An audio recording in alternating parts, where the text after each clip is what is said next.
Gauri Suryavanshi S मराठीमध्ये आपलं स्वागत। वळूया आजच्या बातमीकडे।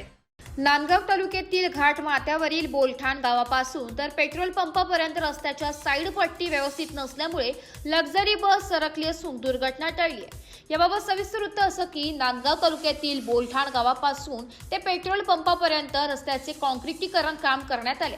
अजून 1 वर्ष देखील झाले नाही। सदरचे काम ठेकेदाराने अत्यंत निकृष्ट पद्धतीने केले असून याकडे सार्वजनिक बांधकाम उपविभाग नांदगाव व संबंधित विभागाने या रस्त्याकडे दुर्लक्ष केल्याचे येथील नागरिकांचे म्हणणे आहे। दिनांक 17 ऑगस्ट 2025 रोजी रविवारी रोजी लक्झरी बस सरकल्याने दिसून येत आहे। येथील काही नागरिकांनी सदरचे काम सुरू असताना वेळोवेळी फोटो देखील सोशल मीडियावर टाकले होते, तरी देखील संबंधित अधिकाऱ्यांनी याकडे लक्ष दिले नाही। त्यातच दिनांक 17 ऑगस्ट 2025 रोजी रविवारी सकाळी 6 ते 7 वाजेच्या सुमारास या रस्त्याने लक्झरी बस जात असताना व सदरचा रस्ता अरुंद असल्याने गाडी या रस्त्याने निघत नसल्याने या रस्त्यावर बोलठाण गावातील जकात नाक्याजवळ रस्त्यावरून एका बाजूला लक्झरी बस सरकली।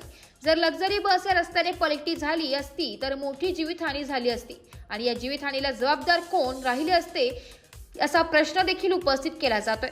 तरी संबंधित विभागाच्या अधिकाऱ्यांनी त्या रस्त्याबाबत लक्ष घालून या रस्त्यावर साईड पट्ट्या व्यवस्थित करावी अशी नागरिकांची मागणी आहे। कोणी आवाज उठवला तर त्याच्यावर दबाव टाकला जातो असे देखील काही नागरिकांचे मत आहे। एस मराठी न्यूजसाठी जिल्हा प्रतिनिधी विजय बडोदे, नांदगाव।